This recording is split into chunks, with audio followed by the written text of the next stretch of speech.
Well, back to working on the 57.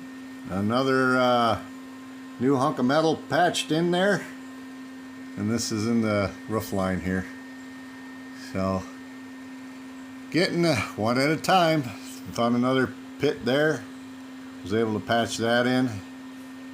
So it looks like I got one more over there. I think, yeah, right there. There's another one. So you find one, 3 or 4 more seem to follow. Old rusty cars. Yay. But I'm not complaining. It belongs to me, and it's nobody else's problem but mine. So take it easy, guys.